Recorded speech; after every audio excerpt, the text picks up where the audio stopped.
Radio Noida लोकमंच 91.2 FM पर मैं विनोद शर्मा आपका स्वागत करता हूं।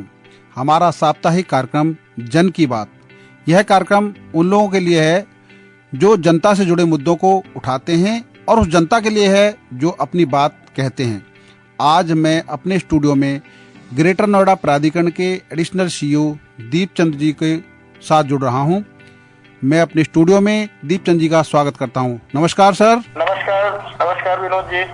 सर, हमारे लिए जानकारी दीजिए कि ग्रेटर नोएडा ने ग्रेटर नोएडा के गांवों को शहरी तर्ज पर विकसित करने के लिए एक स्मार्ट योजना बनाई है, स्मार्ट विलेज की।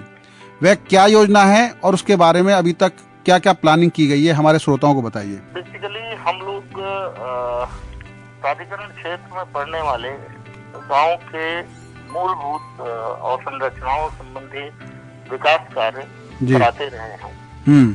कालांतर में अनुभव किया गया कि फुटकर कार्य कराने से जी न तो गांव का विकास उस स्तर तक पहुंचा है जिस स्तर तक हम लोगों की अपेक्षाएं थी।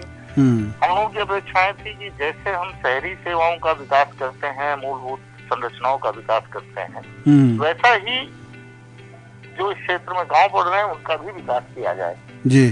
तो इस जरूरत को महसूस करते हुए एक योजना तैयार की गई कि क्यों ना हम गांव का विकास एक समेकित रूप से लें और समग्र विकास करें। एक गांव हम पकड़े, उसकी रोड्स का, सड़कों का, पानी जलापूर्ति का, सीवर का, ड्रेनेज का, ये सारा विकास हम एक साथ करें। अभी क्या होता था कि अगर हमने सीसी रोड बना दी तो नाली रह जाती थी। जब नाली बनाने वाले आते थे तो वो उसको डैमेज कर देते थे। तो इस और पूरे गांव का विकास दिखाई नहीं पड़ता था। तो हम लोगों ने एक इसकी संकल्पना की और इसके लिए सर्वप्रथम हम लोगों ने एक कंसल्टेंट इंगेज किया अपने साथ जो इस क्षेत्र का विशेषज्ञ हो। ऐसा कंसल्टेंट हमने चुना। हमारे यहाँ मेसर्स वैपकॉस लिमिटेड को चुना गया इस बात के लिए कि वो गांव का जरूरत का अध्ययन करें और एक ऐसा मॉडल हमें तैयार करके दें, डीपीआर प्रोजेक्ट रिपोर्ट तैयार करके दें गांव की, जिसमें से गांव की सारी जरूरतों के विकास कार्य एक साथ कराए जा सकें। उसके साथ एक और कॉन्सेप्ट जुड़ी हुई है कि हम ऐसा गांव का विकास करें, ऐसी संरचनाओं का भी विकास करें, ऐसी फैसिलिटीज का भी विकास करें कि वो आर्थिक रूप से अगर कोई गांव कुछ करना चाहे तो उस पर भी एक वायबिलिटी बन सके। तो फर्स्ट हम लोगों ने फिर इसको फेज में डिवाइड किया। फेज में डिवाइड करने के बाद हमने प्रथम चरण में परियोजना की शुरुआत प्रथम चरण में हमने 14 गाँव का चयन किया। अच्छा। चयन का आधार हमने फीडबैक न केवल विभाग से लिया, न केवल हमने अपने जो कंसल्टेंट विशेषज्ञ थे उनसे लिया, अभी तो हमने उसमें शुरुआती फेज के गांवों के चयन के लिए हमने जनप्रतिनिधियों को भी संपर्क किया और जनप्रतिनिधियों के फीडबैक के आधार पर भी हमने शुरुआती 14 गांव चुने प्रथम फेज के लिए, जिन पे हमने विकास कार्य करने का निर्णय लिया। इसके बाद हमने एक एक गाँव की डीपीआर देखी कि क्या क्या वहाँ जरूरतें हैं और क्या क्या विकास कार्य होने चाहिए। उसके आधार पर हमने प्राथमिकताओं का निर्धारण करते हुए वहाँ पे विकास कार्य हमने फाइनल किए।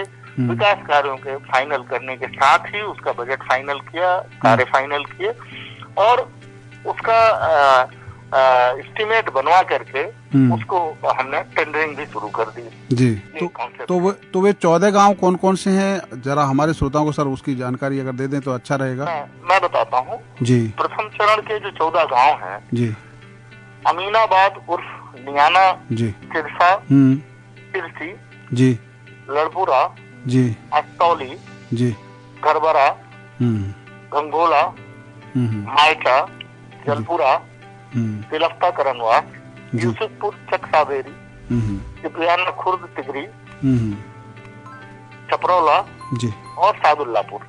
ये फर्स्ट फेज के गांव हैं 14 जी। द्वितीय फेज के ग्रामों का भी चयन शुरू कर दिया गया है, उसकी कार्यवाही भी प्रारंभ कर दी गई है। तो ये सभी फेज में सारे गांवों को लिया जाना है या जहाँ जहाँ पे विकास अब तक पहुँच चुके हैं, सेक्टर डेवलप हो चुके हैं, वहीं तक के गांवों को लिया गया है? नहीं, इसमें हम सारे गांव ले रहे हैं जी। ये सब ऐसा कोई क्राइटेरिया नहीं है। सारे गांवों में से चयन कर रहे हैं। जी जी। और क्योंकि कालांतर में जो अंतिम उद्देश्य है हमारा वो सारे गांवों को विकसित करने का है। जी जी। ये तो फेजिंग इसलिए की गई है ताकि हम अनुभव से भी सीखें कि अगर कोई कमी रहती है तो उसको हम अगले फेज में दूर करें और साथ ही उस एक प्राथमिकता के आधार पर उसको क्रमबद्ध तरीके से विकास कराएं।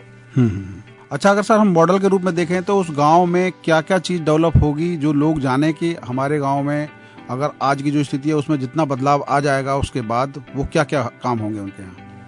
मैं आपको उदाहरण के लिए बता देता हूँ। जी जी। कि गांव में जो मुख्य तौर पर अभी काम चयनित किए गए हैं जी, वो है पहले सड़कों का निर्माण। जी।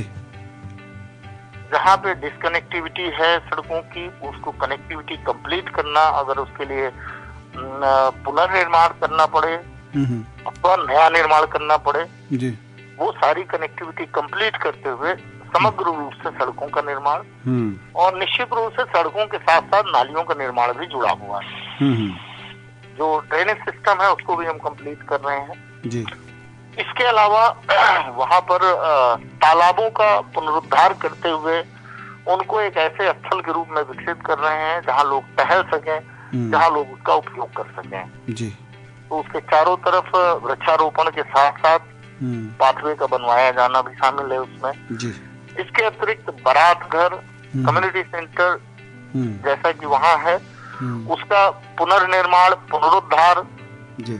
और जो उसमें कमियां हैं उसको दूर करके उसका वृक्षारोपण और सौंदर्यीकरण भी उसमें शामिल है। इसके साथ साथ हम जो बहुत मौलिक जरूरत की चीजें हैं वो है सीवर की मिसिंग कनेक्टिविटी बनाना ताकि वो मुख्य सीवर से जोड़ा जा सके उनको जी। जलापूर्ति की व्यवस्था सुचारू रखने के लिए उसको जहाँ जहाँ पे रिपेयर की आवश्यकता है, जहाँ जहाँ पे कनेक्टिविटी में गैप है उस कनेक्टिविटी के गैप को जोड़ने के लिए वो शामिल किया गया है जी।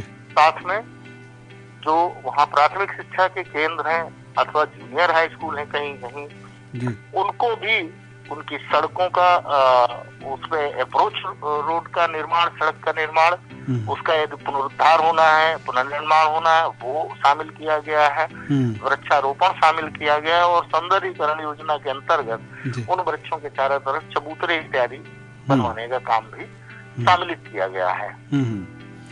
इसके साथ ही वाईफाई की सुविधा वहाँ तक पहुँचे, इंटरनेट की सुविधा वहाँ तक पहुँचे, इसके लिए भी यदि अवसंरचनात्मक कोई हमें कार्य करना है तो उनको भी शामिल किया गया है जी।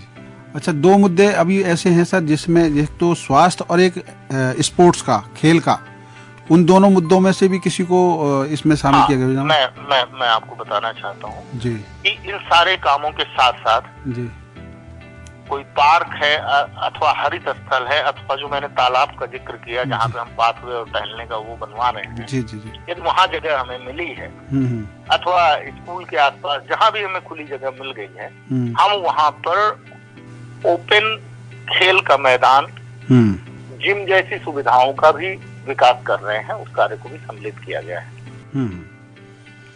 तो पहले चरण में सर कब तक का काम जो शुरुआत हो रही है गांवों में वो कब तक पूरा होगा, उसका कोई अभी तक तय किया गया कुछ प्लानिंग उसका हिस्सा? नहीं, हर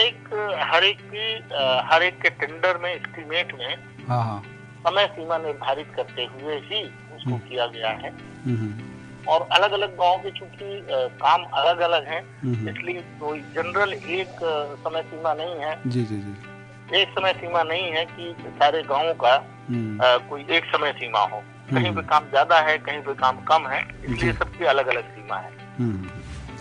अच्छा, जैसे सर अब ग्रेट नोएडा में वेस्ट में इंडस्ट्रियल एरिया भी डेवलप हो रहा है और कुछ बड़े बड़े प्रोजेक्ट भी आप लोग ला रहे हैं सर ग्रेट नोएडा वेस्ट की साइड में, स्पोर्ट्स का मैदान, कुछ अपना ऑफिस भी आप शायद ला रहे हैं उधर साइड में, कुछ क्या है ग्रेट नोएडा वेस्ट के बारे में भी कुछ हमारे श्रोता जानना चाहते थे?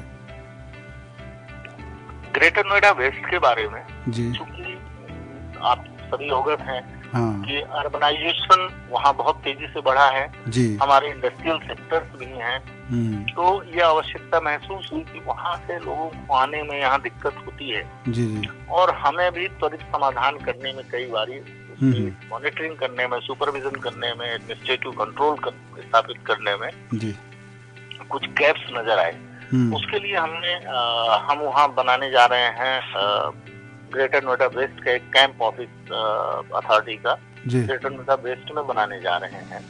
अभी तब तक के लिए, जब तक के लिए उसका निर्माण कार्य पूरा हो, हमने बालक इंटर कॉलेज में कुछ जगह जो खाली पड़ी थी अनुपयोगी, उस जगह का उपयोग करते हुए हमने वहाँ साप्ताहिक रूप से प्रत्येक बुधवार को अपना कार्यालय चलाना शुरू किया है, जहाँ पे मुख्य कार्यपालक अधिकारी महोदय अथवा मैं अथवा दूसरे एसीओ साहिबान और अन्य अधिकारीगण सभी जो कंसर्न है वो बैठते हैं और लोगों को सुनते हैं, उनकी समस्याओं का समाधान करते हैं। ये तब तक के लिए व्यवस्था है जब तक कि हमारा परमानेंट ऑफिस वहाँ पे बन नहीं जाता है। तो ये वहाँ लोगों की सुविधा के लिए हमने प्रारंभ किया है। जी जी जी। एक सवाल और है सर, लास्ट सवाल है कि पब्लिक ट्रांसपोर्ट सिस्टम जो आपका 130 मीटर रोड है जो नोएडा से ग्रेट नोएडा की तरफ आता है, इस पर पब्लिक ट्रांसपोर्ट सिस्टम अभी उतना नहीं हो पाया जिसकी लोग मांग कर रहे हैं कि यहाँ पे या तो बस चलाई जाए जो ग्रेट नोएडा वेस्ट से दादरी को जोड़े या आपके 130 मीटर पे आगे जोड़े। तो इस पर भी कोई इस तरह का विचार चल रहा है सर कोई? हाँ, उस पर कार्य चल रहा है। हम जो सिटी बस चलाने के लिए हम NMRC से संपर्क कर रहे हैं कि इन रूटों को कम्युनिकेबल किया जाए और यहाँ पे बसेस चलवाई जाए और इनको अन्य सभी रूटों से जोड़ा जाए। आपने सर रेडियो नोएडा लोकमंच 91.2 FM पर बहुत बातें की, बहुत जानकारी स्मार्ट विलेज के बारे में दी, किस तरह विकास होगा, किस चरणों में विकास होगा, किन किन क्षेत्रों में विकास होगा, बहुत महत्वपूर्ण जानकारी हमारे श्रोताओं को दी। इसके लिए आपका बहुत बहुत धन्यवाद सर। मैं एक चीज जाते जाते आपका बहुत बहुत धन्यवाद, और मैं जाते जाते एक चीज और भी बताना चाहता हूँ कि हमारा टेंडर ग्राम मायचा स्मार्ट विलेज का फाइनल भी हो चुका है और कार्य अवार्ड किया जा चुका है और वहाँ कार्य शीघ्र ही आपको दिखने भी लगेगा। तो मैं आपका धन्यवाद करता हूँ और सभी से सहयोग की अपेक्षा करता हूँ। धन्यवाद। धन्यवाद।